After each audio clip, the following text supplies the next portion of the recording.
2022년 3월 11일 사순 제1주간 금요일 제1독서 에제키엘 예언서 18장 21절에서 28절의 말씀입니다.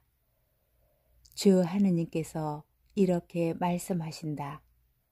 악인도 자기가 저지른 모든 죄를 버리고 돌아서서 나의 모든 규정을 준수하고 공정과 정의를 실천하면 죽지 않고 반드시 살 것이다.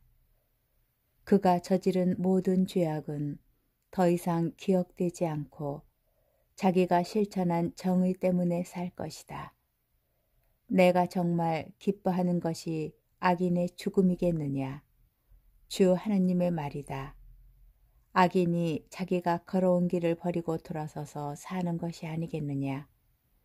그러나 의인이 자기 정의를 버리고 돌아서서 불의를 저지르고 악인이 저지르는 온갖 역겨운 짓을 따라하면 살 수 있겠느냐? 그가 실천한 모든 정의는 기억되지 않은 채 자기가 저지른 배신과 자기가 지은 죄 때문에 죽을 것이다. 그런데 너희는 주님의 길은 공평하지 않다고 말한다.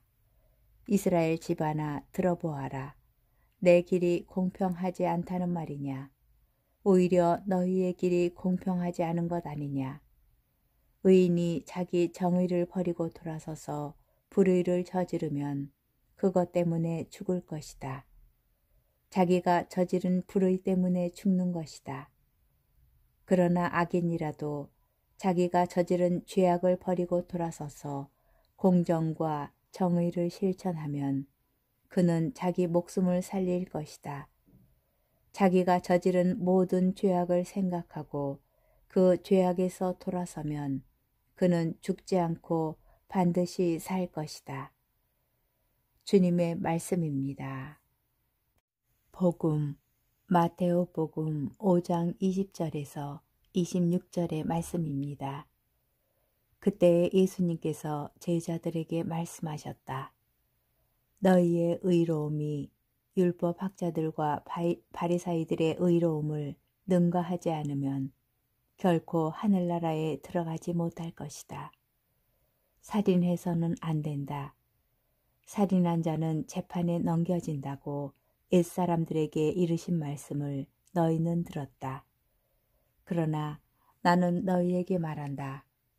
자기 형제에게 성을 내는 자는 누구나 재판에 넘겨질 것이다.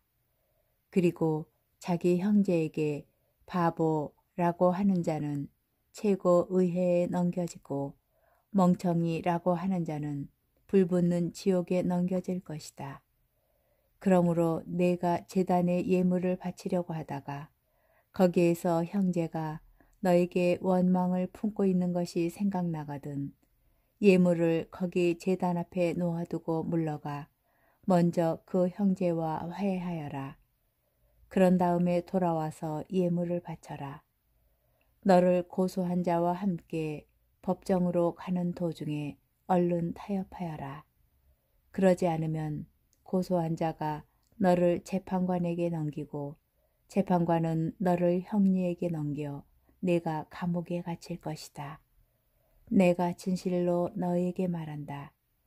내가 마지막 한 입까지 갖기 전에는 결코 거기에서 나오지 못할 것이다. 주님의 말씀입니다. 오늘의 묵상 마테오복음 5장 21절에서 48절은 예수님과 율법의 관계에 대한 말씀에 이어서 율법에 대한 예수님의 해석과 가르침을 전합니다. 예수님께서는 제자들이 지켜야 하는 6개의 계명을 말씀하십니다. 주제는 살인, 간음, 이혼, 거짓 맹세, 보복, 사랑입니다.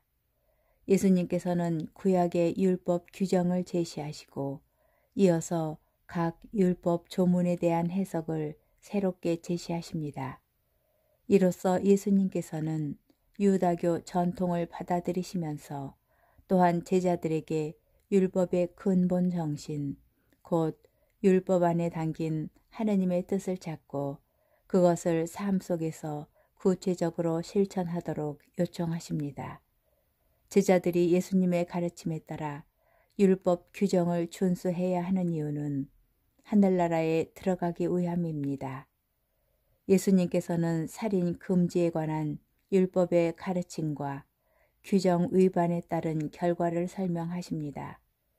살인은 율법이 금지하고 있는 명령입니다. 예수님께서는 살인을 금지하는 율법의 가르침에 동의하시지만 제자들에게 살인을 유발하는 원인까지 살피게 하십니다. 성을 내는 행위는 살인의 첫 단계가 될 수 있습니다.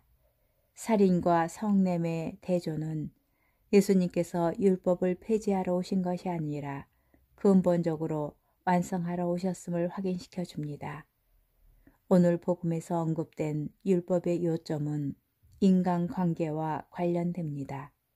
분노를 참지 못하고 화를 내면 극한 상황에서 살인까지 이어질 수 있지만 화해를 통하여 회복될 수도 있습니다.